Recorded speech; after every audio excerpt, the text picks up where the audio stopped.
Hey everybody, my name is Adam Hill. I'm the chef at Monzo at Italy Flatiron, and today we're going to be making ribollita della nonna. Ribollita is Italian for reboiled. It's a traditional Tuscan soup. It's usually made with beans, vegetables, and day-old bread. The della nonna part of the name means like grandmother style of cooking. Ribollita is a very versatile dish that you can make in the winter, and it can incorporate a lot of different ingredients. The one we make is pretty straightforward. We have speck, which is a smoked Italian pork product. And then we have mirepoix, so we have carrot, celery, onions, Tuscan kale, cabbage.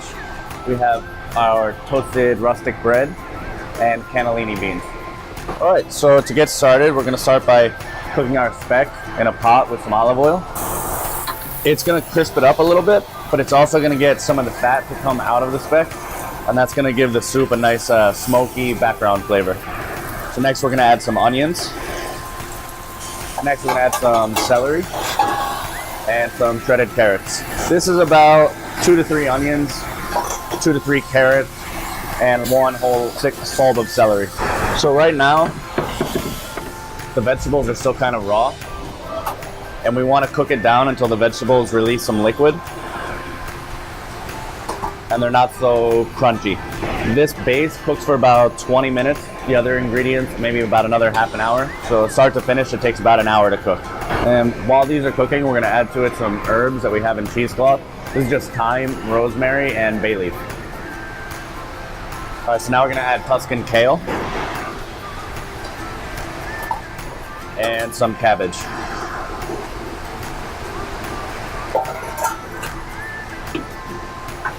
And here we have a little bit of garlic oil.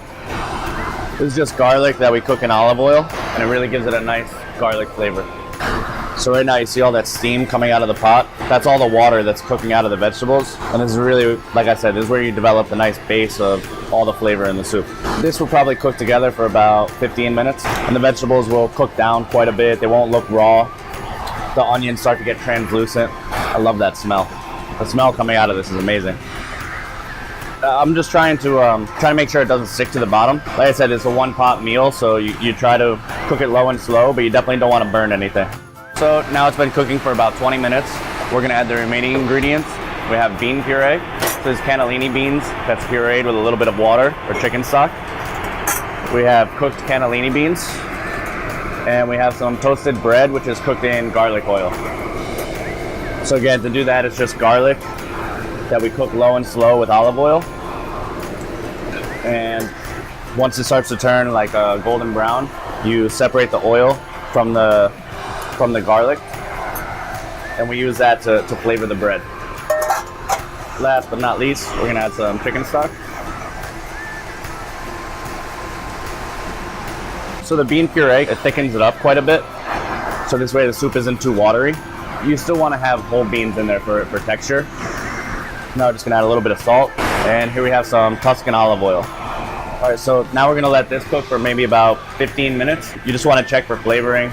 You're definitely gonna taste the garlic from the bread, some of the garlic oil that we added to it, and also the fresh herbs that we have in there. So this has been cooking for about 15 minutes now, and it's starting to get a little bit thicker from the bread and the bean puree. Now we're gonna finish it with a little bit more olive oil. It's grandma style cooking, you know? Always a little bit of olive oil to finish.